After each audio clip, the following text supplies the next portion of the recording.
So welcome to this morning's talk. In the interviews and also some of the questions we've had in the last couple of nights, people have asked again about how insight happens in this path of meditation, which I've been teaching here the last few days. And I've often said that the insight happens automatically. You don't have to go looking for insight. And there is no difference between samatha, vipassana, they all go together. But in order to make it more clear to you, so you get a better understanding of how all this works, and how by practicing in this path you do get powerful, enlightening insights into the nature of your mind and your body, I like to introduce an old story, but it's a very good simile of how stillness gives rise to insight. And that is the story of Bodhinyana Monastery in Serpentine, Western Australia, where I live. And that monastery is on top of a hill. Those people who have been there know you go up quite a steep hill for just over 2 kilometers, and at the top you find Bodhinyana Monastery. And you may also know that in the early years when we were very poor, I had to physically build that monastery. And even though I know some people say that according to history that we've never shed blood to build and promote and spread Buddhism in this world, and no blood has been shed in the spreading of Buddhism, that is not true. I've shed much blood building Bodhinyana Monastery, hitting my hand with the hammer, sometimes catching the drill and hitting my head. So many of those buildings have got my DNA on it, my blood. So blood has been shed to build Buddhism in Western Australia at least. But living there for so many years, it's over 26 years now I've been in that monastery, and it was maybe about 7 or 8 years after I began living in that monastery that one day, coming back from an appointment in Perth, we were very early, it was about an hour and a half to lunch. It was a wonderful, beautiful spring morning, so I asked the driver of the car in which I was travelling, please let me out at the bottom of the hill, I want to walk up. 1, for exercise, and 2, because it was a beautiful morning. So the driver let me out and carried on up the hill by himself, and I had a leisurely walk up the hillside. What happened next became a great simile for how insight occurs. Because as I was walking up the hillside, I was struck by the fact I could not recognize my surroundings. The hillside looked very different than I remembered seeing through the window of a car. And that was weird, because I've been living in that monastery over 8 years, and I've been up and down that hill in a vehicle, looking out the window, maybe at least 2 or 3 times each week. And how come after 8 years I was seeing that hillside as if for the first time? And that was such a surprise to me that I stood absolutely still. I stopped walking. And as I looked, without moving at all, the hillside changed again. When I was standing absolutely still, I began to see lichen on the rocks, little flowers and bushes hidden amongst the grass, beautiful patterns on the barks of the trees. I saw so much more, and what I saw when I stood still became even more beautiful than I could ever remember seeing. It was delightful. Now that was such a striking experience that after I had enjoyed the scenery for a while and started walking up the hill, I wondered what on earth is going on. How come I've never noticed all that beauty, all the details, or the wonderful colours before? And as I started contemplating, because I was trained in science and I knew a little bit about biology, I started to realize that when you're watching scenery from the inside of a speeding car, the light which hits the back of your eye, the retina, does not have enough time to form a proper image. And if you're looking through the window of a car, before it forms a full image in the back of your eye, that light is dislodged by the next image, and then the next image, and then the next image. Because the chemical reaction required to form an image on the back of your eye never has time to fully form. It means you don't see much of what's out there. And also, the colours aren't fully formed either. They're pale, washed out. It's just chemistry. But when you go slower, when you walk and watch, then your eye has more time. A more detailed and richer picture is formed on the back of your eye, and your brain has more time to investigate it. So when you walk, you see more, and even the colours are richer. But nothing beats standing still and just gazing. Because when you stand perfectly still and just watch something, only then does that image on the back of your eye fully form, with all of the details. But even more importantly, the image forms with the 100% richness of colour which was out there before, but which, when you're looking through a window of a speeding car, never fully forms. And that precisely explained the experience I just had. Because the slower I went, the more detail I saw, the different textures on the rocks, all the amazing little flowers which were on that hillside. And what really struck me, has struck many people, when you are slow like that, the colours are richer and deeper. The grass never looked so green. The water never so blue. You saw so much more. It was richer, and because of its richness and detail, it became incredibly beautiful. And from that experience I realized this is just seeing with the eyes. Smelling, tasting, touching, hearing. Because we go so fast in life. Because it is as if we're seeing, tasting, touching life as if through the window of a speeding vehicle. That's why we miss so much. Sounds, smells, tastes, touches are never fully formed. We never give them the time to fully form. And our mind doesn't have the chance to fully explore it before we go on to something else. But when you go slow, when the mind starts to slow down and even come to a stop, then all the senses can fully know what's out there. Not only do you know what's out there, but what you experience is richer and surprisingly far more beautiful and delightful. And your mind has a time to investigate it and to get to know it.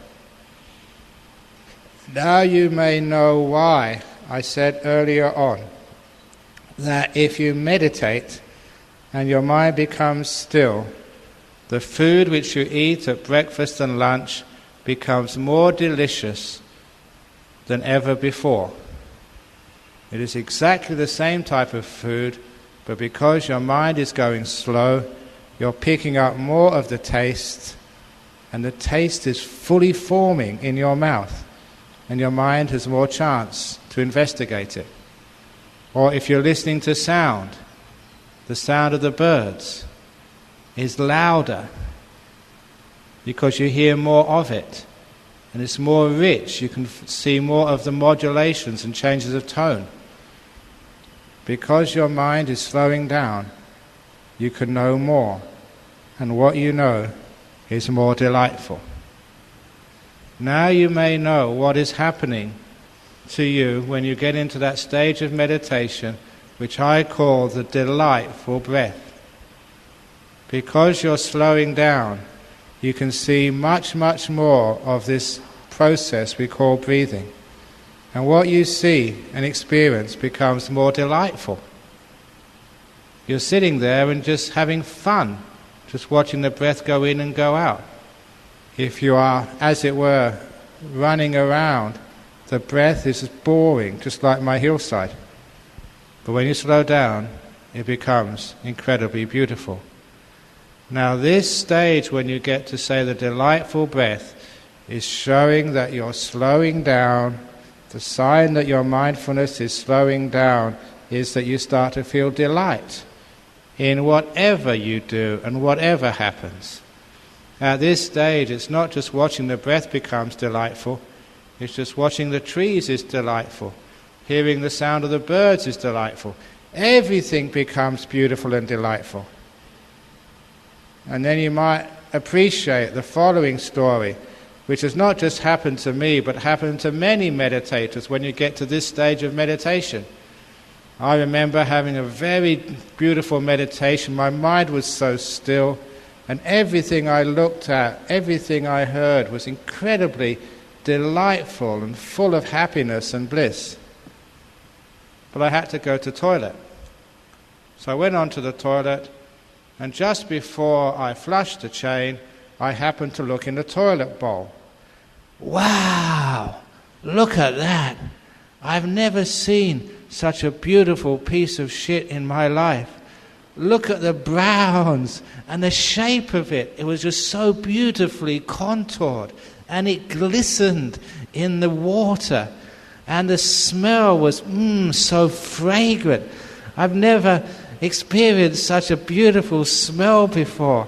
And I was gazing at that toilet bowl, I don't know for how long. If someone had seen me, they'd have taken me away, thinking I was crazy.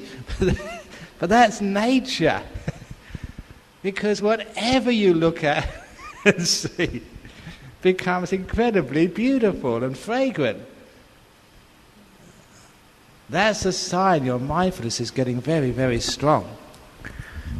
That you're getting insights, because you can see deeper in to what you're experiencing than ever before.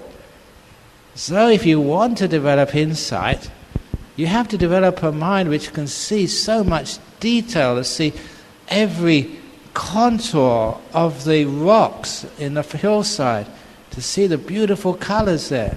Not only does it give you a sense of delight, the delight can keep you there long enough for insight to do its work. And this is where you start to understand things. So that's why I keep on saying that getting to that delightful breath, that is what I call the pivot point of meditation. That is a turning point. If you can get to that stage, then off you go. Insights will come, understandings will arise. You want to meditate, and you're away. You'll find out all your insights which you possibly could want. Now, of course, I did mention, I think in the 2 days ago, that when we do this meditation, we also get insights, what I say, insights into the path, and how to get more still, how to get more peaceful. Because in your meditation, you will come across what I call blockages. You get so far and you can't go deeper. Now this is the cold face of insight. This is where insight happens. This is not theory. You're faced with an attachment. Something which you are holding on to, which stops you going deeper. Now this is where the only way to go past that blockage is to get that insight. What on earth am I holding on to? Why can't I let this go? Why am I so afraid? All fear is an attachment about to go and disappear. something you cling on to is being taken away from you, is being threatened. And that is called fear. So every time fear comes up in your meditation, that is an invitation to insight. You're about to see an attachment. Now, this is not attachments in theory. This is attachments in practice. Many people come and tell me, I'm not attached to my body. I've been practicing Buddhism for many years. I'm not afraid of dying.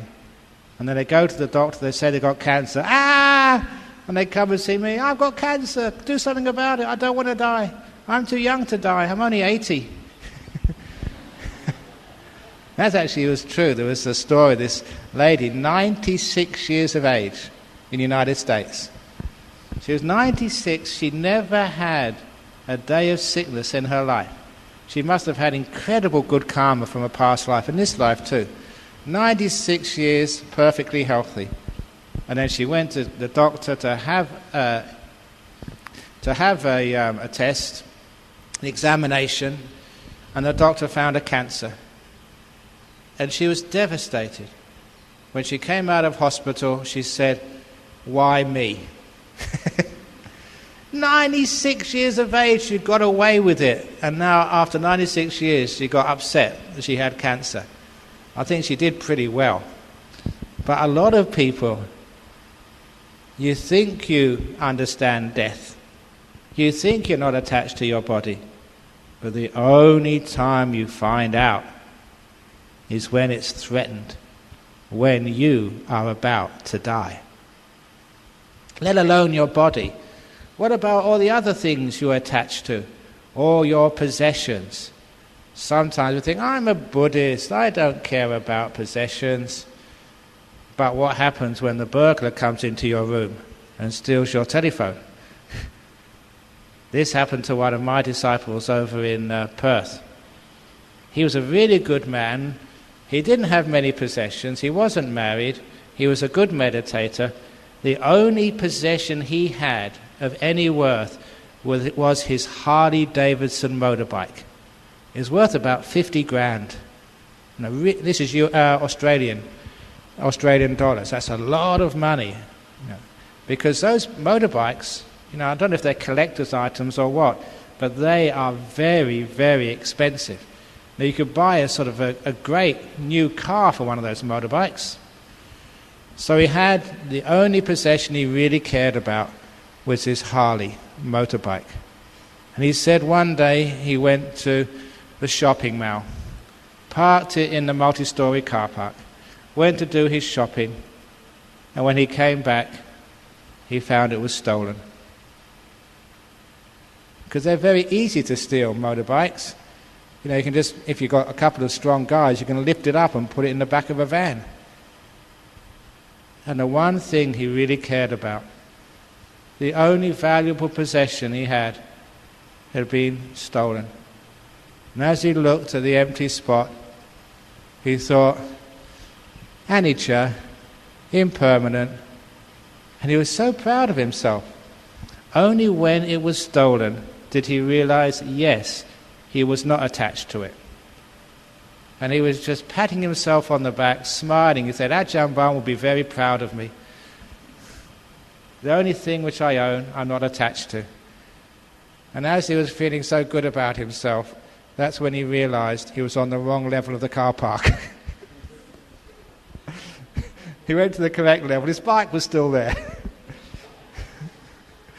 So it was win-win for him. He still had his motorbike, but he had tested himself. And he passed. He wasn't attached. So sometimes we can think we have an insight into attachment, but it's only when it's challenged do we really know for sure. And that's why when you get to these stages of meditation, that's when you're challenged. When your body starts to disappear, are you attached to your body or not? If you can't let it go, in other words, if the nimitta can't arise because you're still holding on to your body, it means you are attached to this body. And it means that when you are told you've got cancer, you will be worried. When it's the time for you to die, you will struggle. You haven't passed that test yet. You haven't got enough insight into the nature of this body to be able to let it go.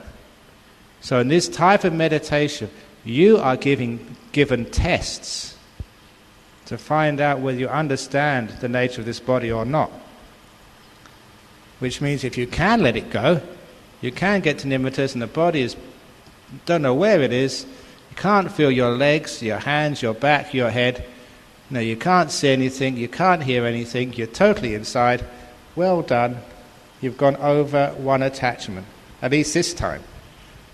It means when you die, it's very easy for you to let go of your body then as well. So when we say in Buddhism, you're attached to your body, this is actually what you find it feels like. And so you investigate these things. You come across these tests and you keep on contemplating, letting go, experiencing until you can let go of this body. Until you realize, what am I afraid of? Why should I hang on to this very heavy body? It's much more fun when I let it go and go into these beautiful, peaceful meditation states. But at least you're discovering what the attachment is. Even earlier on, your attachment to thinking. That is an attachment. Why do you always have to think and give your opinion on things? Isn't it much better to say, I don't know, not my problem, and just be quiet inside? For those of you who have lots of worries, for those of you who have lots of personal problems, this is one of the greatest stories from my book, Opening the Door of Your Heart. This was the story of the ex-British Prime Minister, what was his name again? Harold Macmillan, who during the 6-Day War in 1968 or something, when Israel was fighting a war against Egypt and Syria and Lebanon and Jordan, there was this huge battle in the Middle East. And this Prime Minister was interviewed by the newspapers. Prime Minister, what do you think about the problem in the Middle East? And the Prime Minister replied, Sir, there is no problem in the Middle East. What do you mean? Said the journalist. There is a war going on right now. As we speak, people are getting blown up by tank shells. They're having their bodies cut into pieces by bullets. What do you mean there's no problem in the Middle East? There's a war going on. And very calmly, this great statesman replied, Sir, a problem is something with a solution. There is no solution in the Middle East. Therefore, it is not a problem. Now that is brilliant. That's Buddhist. Because why do we worry so much about things which we can't do anything about? We're wasting our time. We're wasting our peace and our freedom on things which aren't problems. If it has got a solution, fine, think about it. If there is no solution, it's not a problem. I'm going to just meditate instead. Now, if you understand that, you can understand it's logical, it's reasonable. But why can't we let go of our thinking when we know it's getting us nowhere? Attachment again. Because you know one of the reasons why. What attachment really is this is what we think we are, this is what we think we own, this is how we identify ourselves. I am my thinking, I am my thoughts, this is my personal possession, no one can interfere with my thoughts, they're mine. After a while of meditating, after a while of messing around with this thinking mind which never gets you anywhere, which stops you getting peaceful, after a while you recognize these thoughts suck. All these thoughts which go on in my head, and they just take me away from something more beautiful, the peace and the wisdom, the discernment. So after a while you realize thinking is dukkha. And most of it is useless. So when you realize that, then you can let it go. And you know you can let it go when you pass the test, which is to be able to sit in meditation without a thought going on in your mind. And if a thought comes up, it just disappears again. The reason you are thinking is because you are attached to your thoughts, no other reason. So you're getting the insight now of your attachment to thinking. And you're also finding out how to overcome that attachment, how to let go. And you feel what letting go is. So on this path, you've already seen attachment to the body, attachment to thinking, and what letting go really means. And part of that letting go, which I was talking about yesterday, is this beautiful contentment.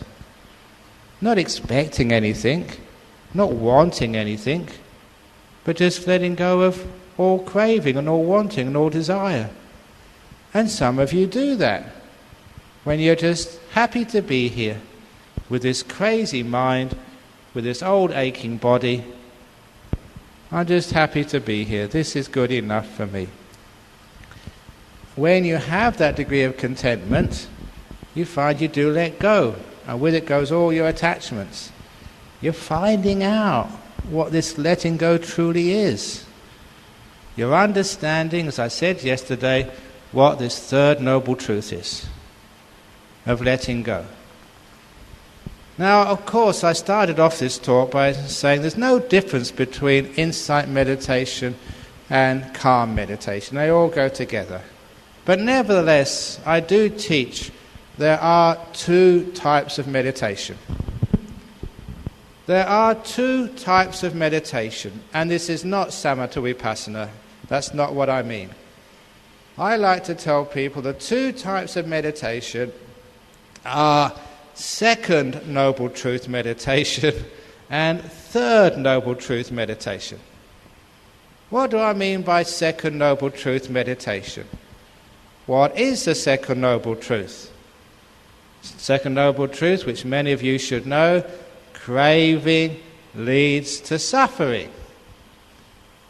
That's called second noble truth. So second noble truth meditation is, I want to be peaceful, I want nimittas, I want jhanas, I want these beautiful lights, I want to be enlightened. That's craving. And what does craving produce? Suffering, yeah.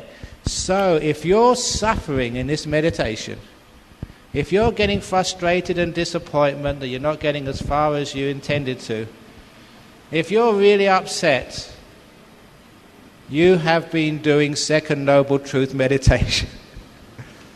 Even in this meditation, if you're suffering, suffering means you've been craving.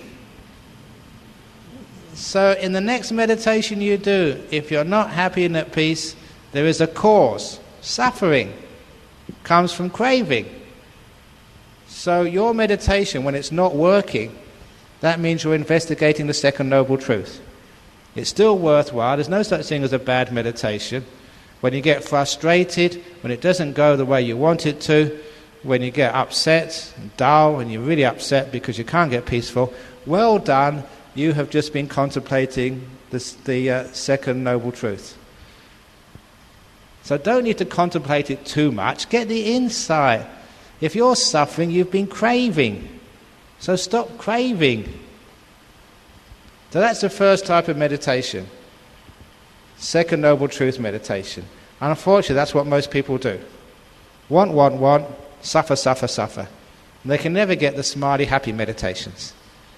So the other meditation is third noble truth meditation. Just let go. I'm slow, I'm slothful, I'm torpid, fine. I'm restless, great. Nothing happens, I just get stuck in just the present moment awareness, can't get even to the breath, fine. Let go of craving. You go to nimitta, you can't take it further. Wonderful, great, no desire, no craving, contentment, happy to be here, wherever that happens to be, whether I'm in a prison or in a monastery or Mahindarama temple or in a spa on the beach. Fine, I'm just content to be here. That's called Third Noble Truth meditation. Now where does non-craving lead to? Enlightenment, Nibbana. So do you get the point now?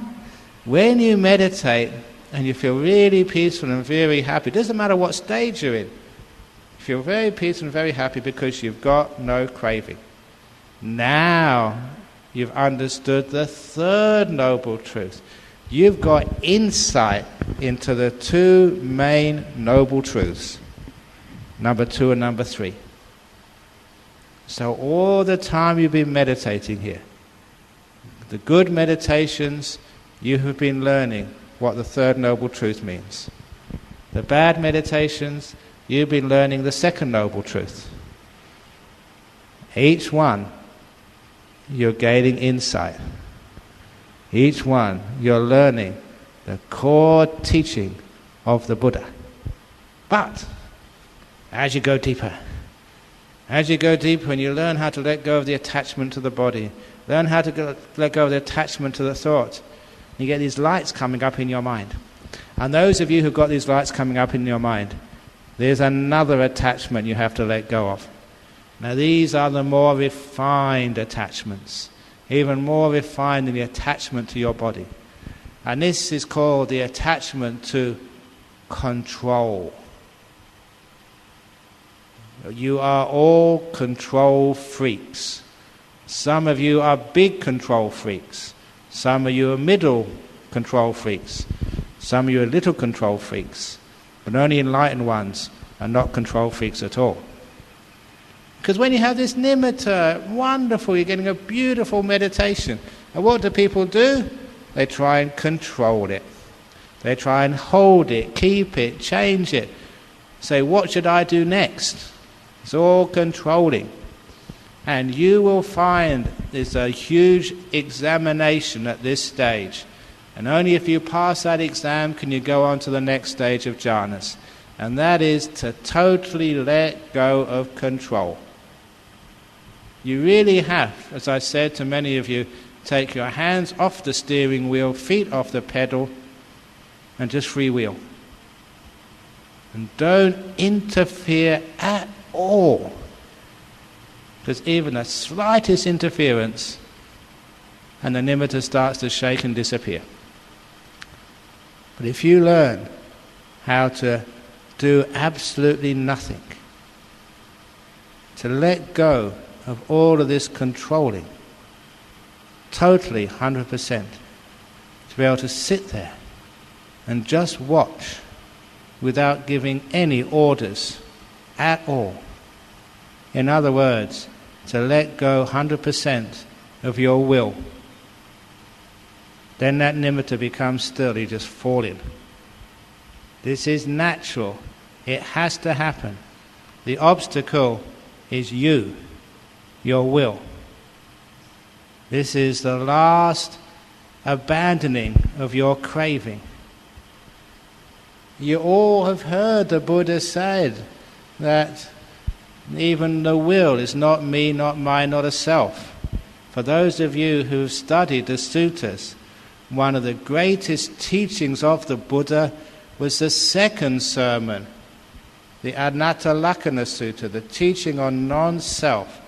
I say that's one of the greatest suttas because that created the first 5 enlightened ones, arahats, after the Buddha. The first sermon, Dhammacakka, created the first stream winner. The Anattalakkana Sutta just hit them with non-self, and the 5 first disciples became fully enlightened. That was a very powerful teaching. You know what that starts off with? Now the 5 khandhas, body, feeling, perception, mental formations, which includes will and consciousness, they don't belong to me. And the Buddha said, if they did belong to me, I could tell them, consciousness be like this, be like that. mental formations, please be like this, be like that. If they belong to you, they would succumb to your will.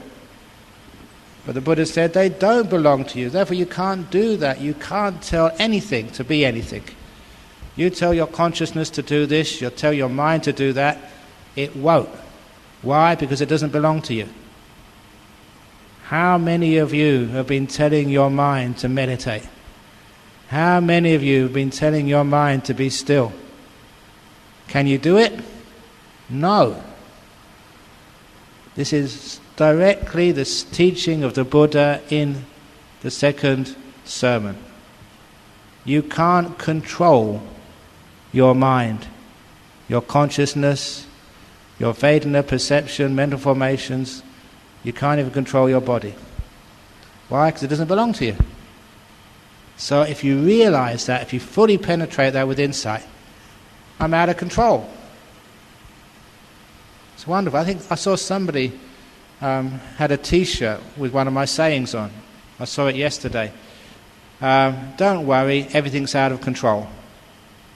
Ajahn Brahm. You've got it, have you? Is it on your back now? Okay, I saw someone with it. That's a great saying.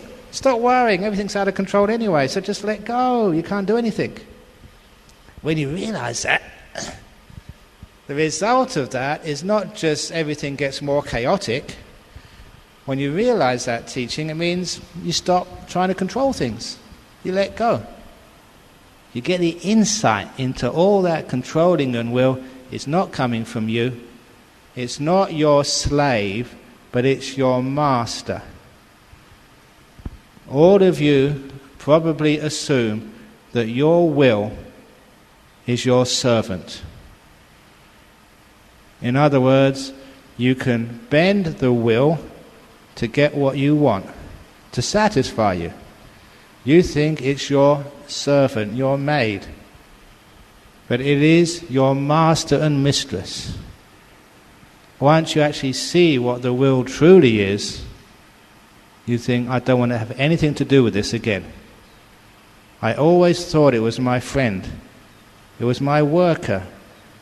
The will was going to be providing me with happiness, fulfillment, whatever I wanted if I could train it properly. And now you realize this thing which you cherished and thought you had under your thumb is totally out of control and causing you such misery and suffering. If you see that, it's so easy to let go of the will.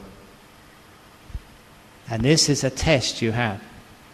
You use all of that contemplation, that external understanding, to take this last jump of faith at first. And when you see that nimitta, totally let go. Let go of all will, all control, all choice, all deciding on where you want to go and when you want to go. When you do that, you let go big time. That's when you get the jhanas. These beautiful states which teach you, wow, this is peace, this is pleasure, this is profound. And this is the prize for letting go. And then you get the insight, very, very clear. Yeah, what the Buddha said is absolutely true. This will is suffering. It's dukkha. So push it aside, stop controlling. It just creates more of a mess rather than cleaning up messes. And then you get into these wonderful jhanas. So you get these insights on the way. They're real insights because they're a test. Just the same when I was a school teacher, I had to set examinations in maths. And I was told and I learnt that the best test, you realise you got it at the right level if maybe sort of one person got 90%, most of them got about between 50 and 70%, and only a few got under 50%. If everybody got over 90%, that was a test too easy. If everyone got under 50%, that was just too hard. Because the purpose of a test was actually to find out whether your students had really understood and find out what they hadn't understood. So you always had to set a test when no one got a perfect score. Most of them got about 50, 60, 70, 80%, and hardly anyone sort of was under 50%. And that was what we were trying to aim for. And the same in these meditations, we're testing you. And if you pass that test, of course you get the prize, incredible jhanas. Because then you've learned and understood what these attachments are, what stops you being free. Before, you'd always think that the body is something I can control, I'm in charge of, and if I look after it and care for it and always watch it, I'm going to be happy. What ends up, you just get old and sick and die. You think thinking is a wonderful skill to develop and cherish. And if I really learn how to think clearly, positively, then I'm going to be happy. And after a while, it still creates you turmoil. Until you learn, if I let go of thinking, you become silent. Wow, now that is happy. And that's actually where you learn. You get wisdom from silence, much more than from thinking. The great sages are not the great thinkers. They are the silent ones. They're the great sages. And to let go of will and control, that's one of the hardest. That is what you have to let go of to get into the jhanas. So you're tested. And I've got enough confidence in you that I've given you some of the toughest tests. Some of you will pass. You'll be able to let go of will. And you go into incredibly beautiful states. And when you come out afterwards, you reflect and say, wow, this was actually true. You really have gained insight, not from thinking, but from experience. Which is why you don't just decide, I'm going to do insight. This insight comes with the meditation you're doing. It's part and parcel of it. Now there is even deeper insights. And I mentioned these in an earlier talk. And these are the powerful ones which will make you stream winners, once returners, non-returners, and arahats. For a long time now, I've taught to the very highest and deepest levels.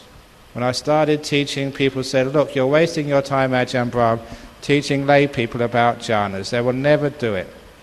And I even talking to a Vietnamese disciple, and they said in some parts of Vietnam, they have stopped teaching jhanas. They've banned it because they thought it's just too much for their laity. They just teach it to monks and nuns.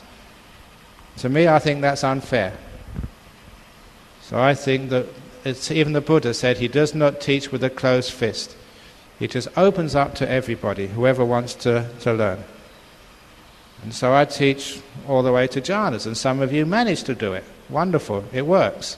But also to teach the highest of those insights and how they work. And I mentioned this in brief in a previous talk. When you come out of these jhana states, you have such a powerful mind. It's just like you've been supercharged, which is why you will not be able to go to sleep. You've just got too much energy. You don't need to sleep. You're bright, happy, and someone can come up to you and say you're a stupid idiot. They can swear at you and say, girl, you've got a face like a camel, or whatever. And it just, no way can they make you angry. They can give you the worst abuse, even swear at you and be crude to you. But because your mind is just so bright and beautiful, nothing can make you upset or angry. That's a sign your hindrances are totally abandoned for a long period of time.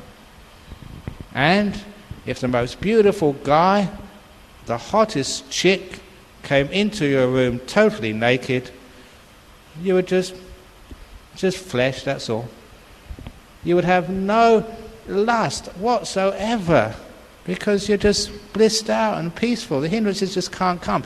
You're that poised. And this is the time when you get the powerful insights. Not only is your mind powerful and still, but it's just come out of one of the most amazing experiences of your life. Sorry, the most amazing experience of your life. Because there's nothing beats it in intensity and profundity, the experience of a jhana. And it's automatic. I can't see how this cannot happen. It doesn't make any sense to me that it wouldn't happen. That once you've come out of a jhana, you look back and say, what was that? Wow, that was amazing. What was that? What was going on? My job as a teacher is to encourage that even more. Look at those experiences. And in particular, don't look at those experiences and say, what were they? But look at those experiences and ask the question, what was missing? Understand those experiences not by what's there, but by what is not there. Because that is the most fruitful way of getting the deep insights which leads to enlightenment. And this is where I was alluding to a few minutes ago, to the simile of the tadpole. Tadpole, born in water, grown up in water, lived all its life in water, will not be able to understand what water is. Cannot do so. A fish will never understand water. The thing with a tadpole, though, the reason I use the tadpole rather than a fish, is because one day the tadpole grows legs and transforms into a frog, and once it's a frog, it can jump out of the lake. So you are fortunate, you're human beings. You're not just tadpoles, you're growing the legs to become jhana frogs. So you can jump out of this reality of your body and five senses into the jhana experience. That's like the frog jumping out of the lake onto dry land. Once the frog jumps onto dry land, you can imagine what it's like. The frog has been in the water as long as it's known, and now it's on a very strange place. Nothing like it has been experienced before. This is really weird and strange. It can't swim. There's no water around it.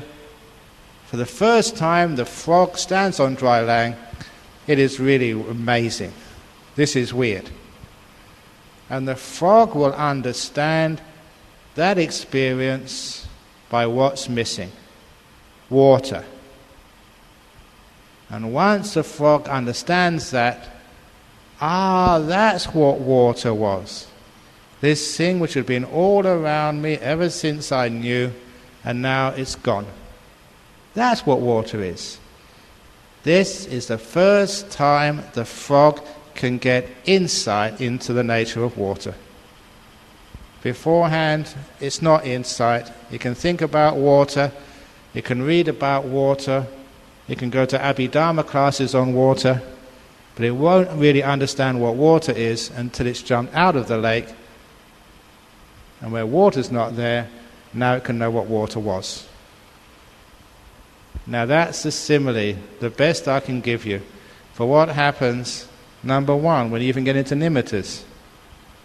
Real full-blown lights where you can't hear anything, where you can't feel your body. It's an incredibly beautiful light, and someone can actually shout at you, hey, it's lunchtime, and you just will not hear them.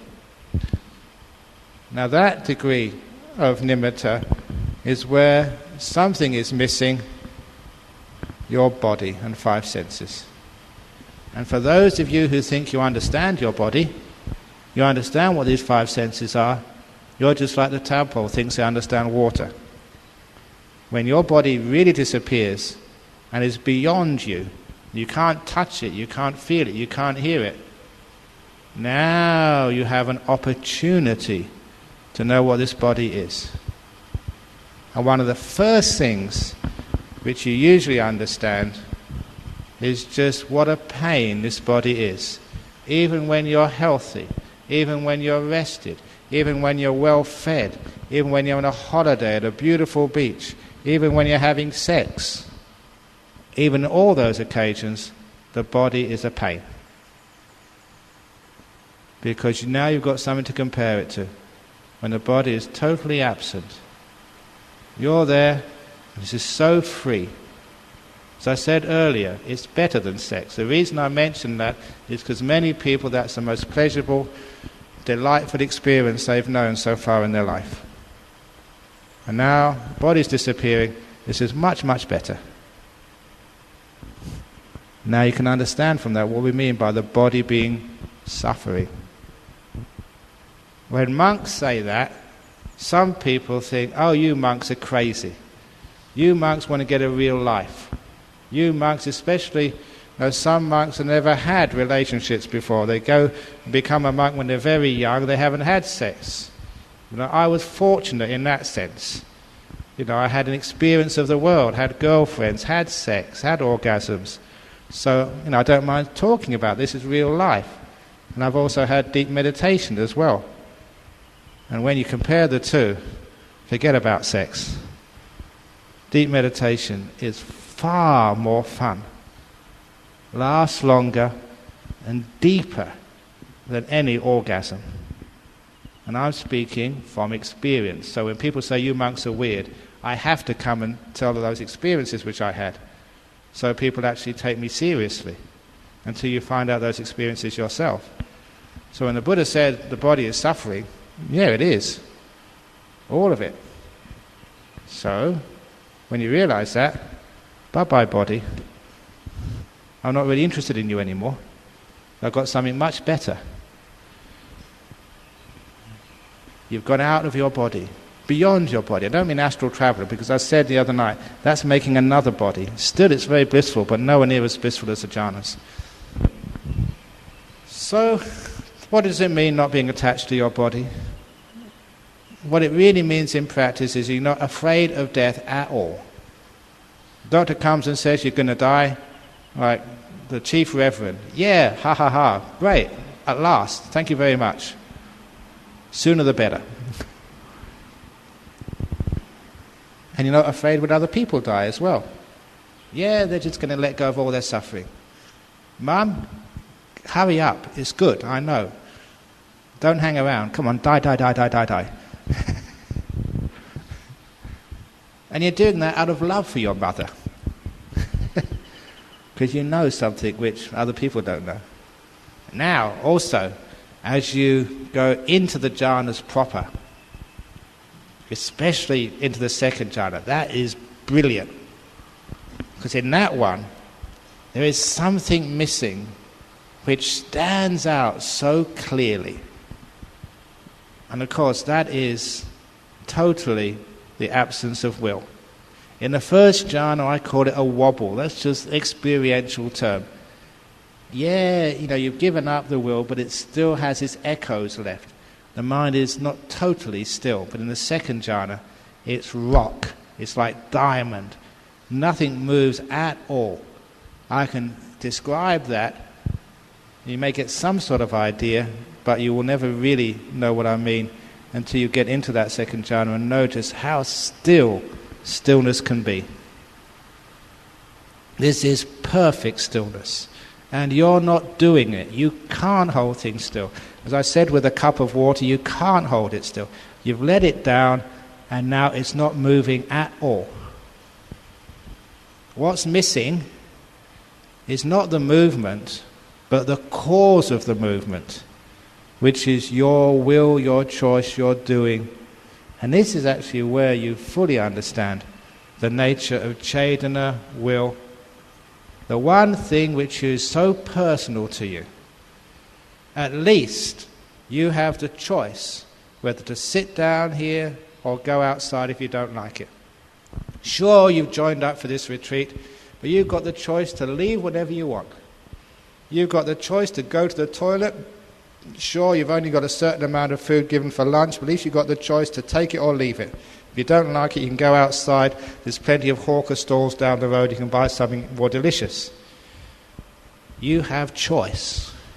And even when you sit down, at least you've got a choice whether you can do metta meditation, breath meditation, or just fantasize and go to sleep. You've got that choice. What happens if you don't have any choice whatsoever? That all the levers of control are totally out of your reach. It's not just taking your hand off the steering wheel and feet off the pedals. It's like taking that steering wheel and throwing it out of the window of the car. It's actually unscrewing the pedals and throwing them out the back window. So you're driving a car with no steering wheel and no pedals. That's what it's like. It's totally gone, the will. And only at this point you realize what this will truly was. It wasn't yours. It wasn't part of you. It didn't define you. It was just a part of nature which, until you understood what it was, it masqueraded as your friend and servant. Now you see it as your enemy number one, your master, always pushing you around, making you do things, making you sort of, okay, come on, meditate with effort now. Come on, do it properly. There's only a day and a half to go, says Will. Come on, don't mess around. No more sleep, no more messing around, says Will. Meditate really long hours. Don't go to sleep tonight. It's your last day of the retreat. That's what will does. Don't believe it. It's pushing you around. That is the enemy. That is what stops you becoming peaceful and enlightened. So even though it's the last day of the retreat, don't get sucked in to will telling you, meditate harder, it's the last day. Carry on as you've been doing all along. Let go, make peace, be calm, be gentle, be kind. That goes against the will. That is what we really need to do to get peaceful. But these are the insights you get.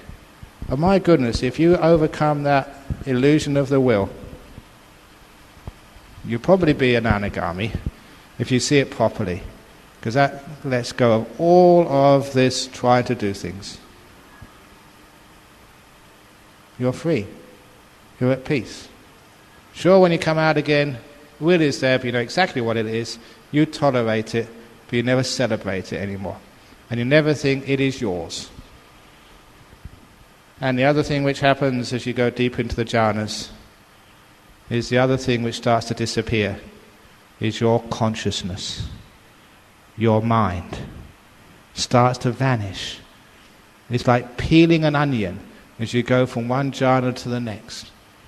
All these attributes you thought were essential to your consciousness starts to vanish. And you find even the consciousness is not mine. This happens not because you can think about it or reach it through inference or logic, because you see it vanishing. Only when you see it vanishing do you get the insight, this can't be me, nothing to do with me. And that gives you the final insight of full enlightenment.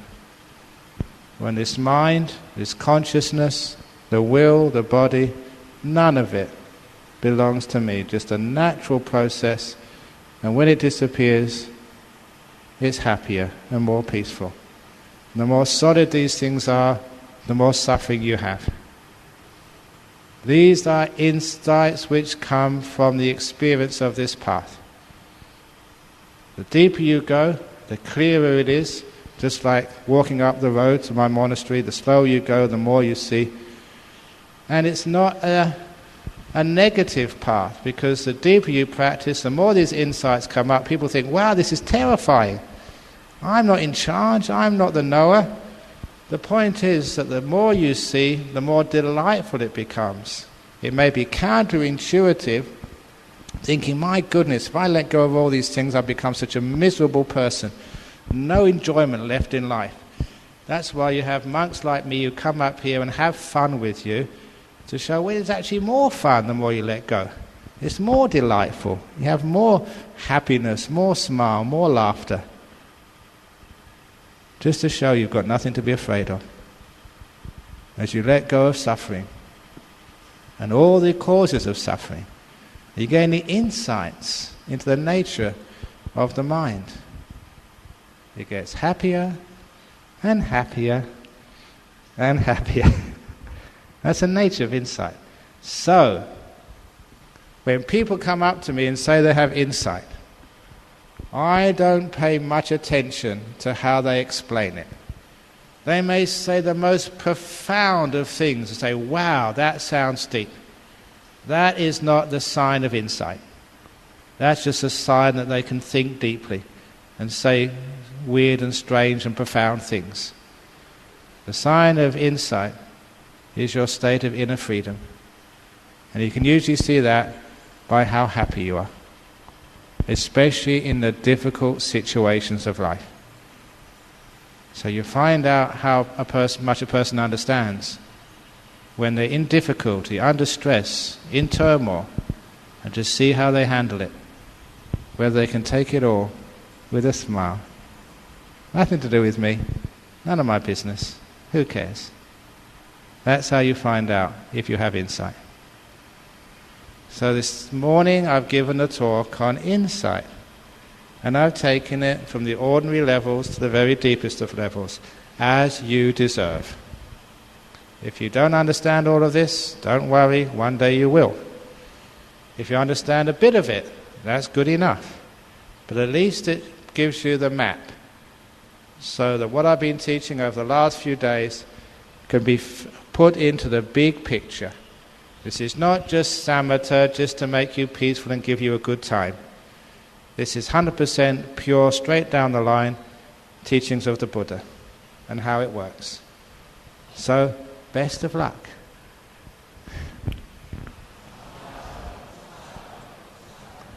So, any questions on this morning's deep, powerful talk? Yeah.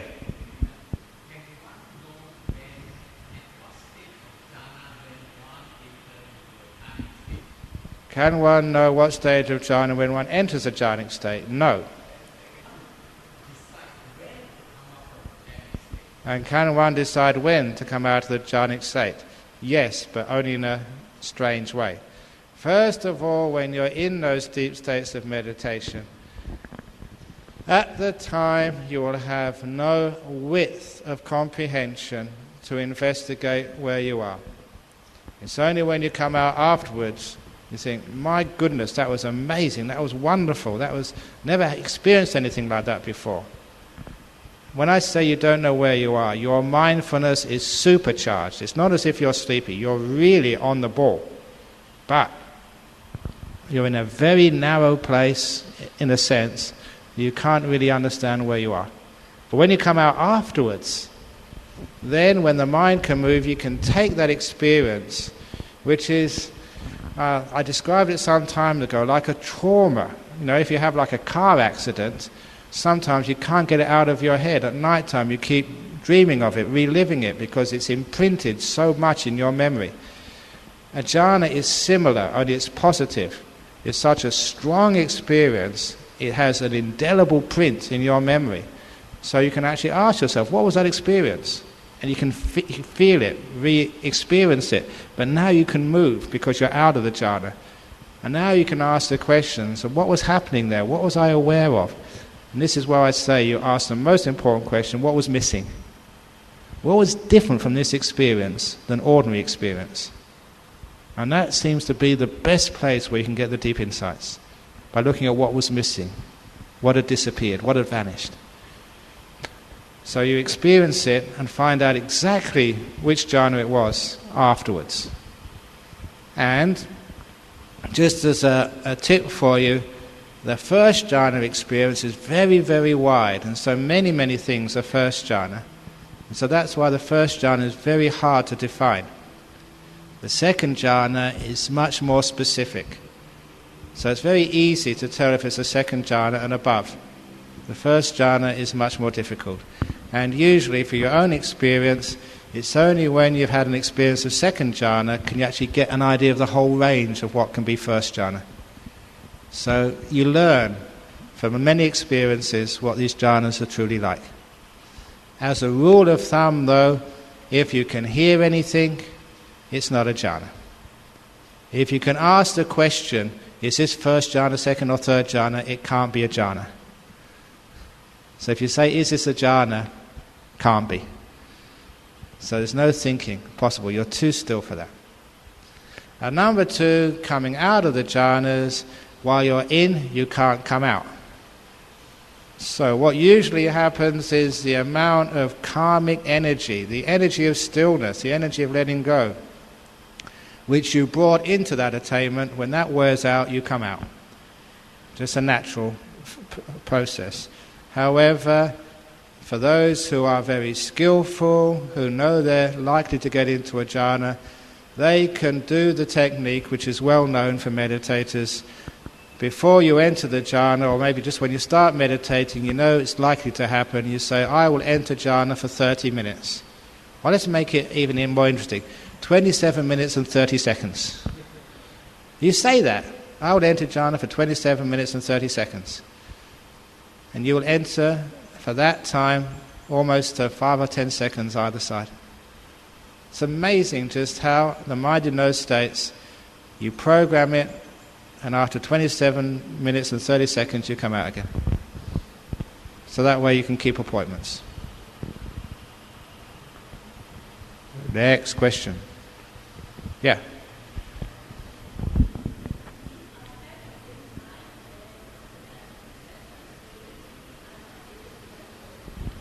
So I didn't quite catch it. If you have an insight, because the fans are very loud, it muffles the sound.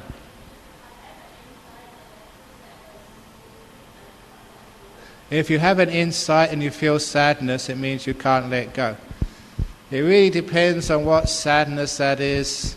Sometimes it's a sadness to say, gee, all this time I was being deluded, thinking that having sex, getting money or whatever was going to lead me to something really worthwhile. Sometimes when you have insights, there is that type of sadness. I think, how stupid could I have been all those years and I didn't see it?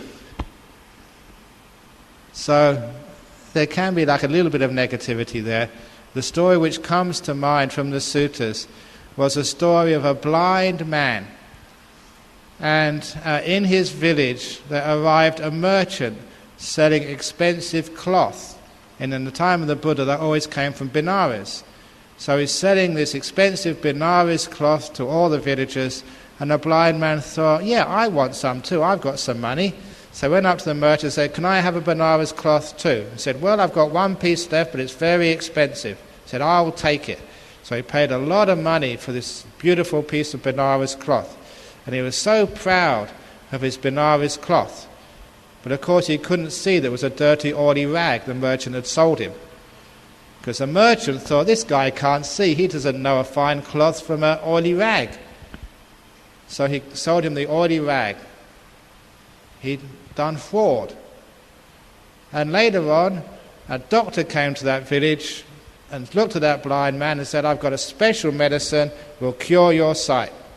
And he applied the medicine and the blind man could see. And he looked at this cloth, this dirty old rag, this scallywag merchant had sold him, and he was very upset. I've been deluded for all this time. And that was a symbol the Buddha gave when you get insight. It's like you've been sold a dirty old rag by Mara. And when you actually see that and think, gee, all these years, I've been pursuing happiness here and there and thinking how wonderful it is to be a human being, to be rich, to be wealthy, to be fit, to be healthy. And you've been sold a dirty old rag. And a monk comes along and gives you insight and you think, wow, all these years I've been frauded. So maybe you are sad. Depends what type of sadness.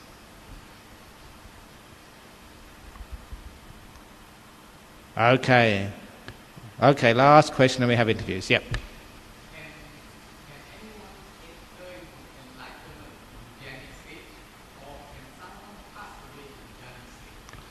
Okay, now, after you can't become enlightened within a jhana, this is where you get all of the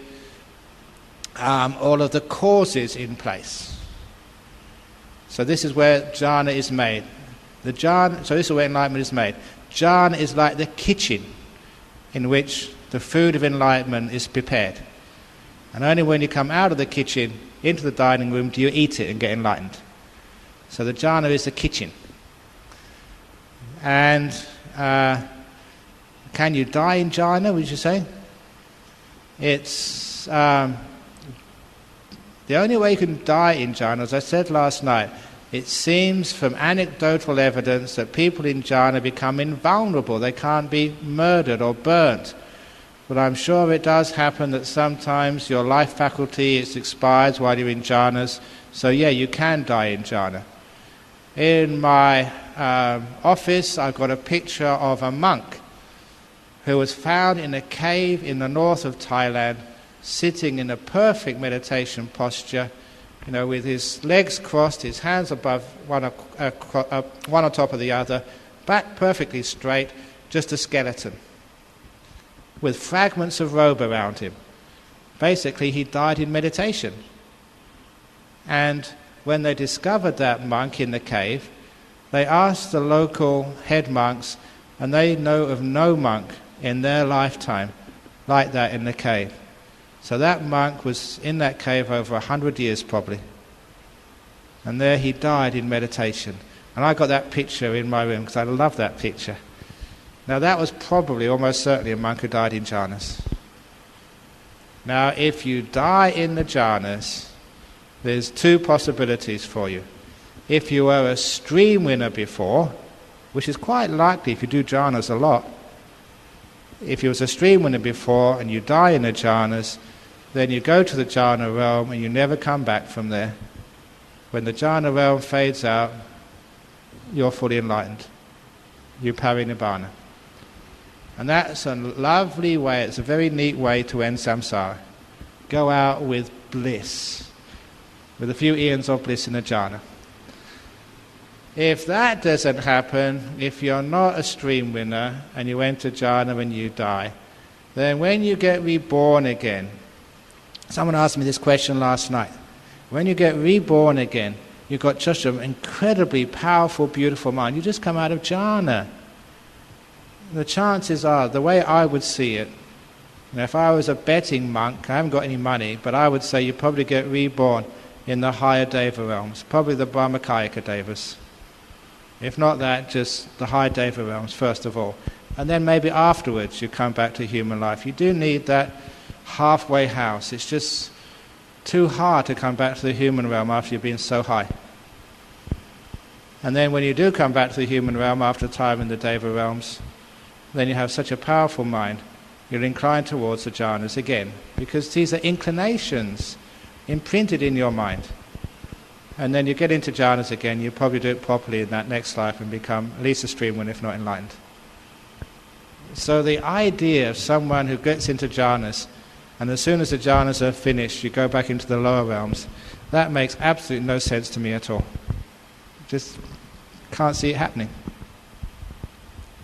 So you don't lose anything by getting into jhanas, but you're increasing your prospect of enlightenment by so many %.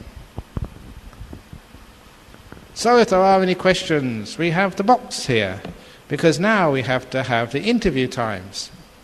And usually when it comes to the last couple of days, people say, well, there's only a couple of days to go, I better get my interview now. So it usually gets very busy in the last couple of days. So let's not waste any more time. Interviews are open now. And those of you who don't want interviews, sit. Make peace, be kind, be gentle. And be careful of that will trying to sort of decide to push you. Only the last day, I have to really do it now. Come on, that's will, that's not wisdom. Be careful of making that mistake. Carry on as if it's the first day of the retreat or the third day of the retreat. Be timeless. Follow the instructions, just be content, happy to be here. And that is the fastest way. Thank you.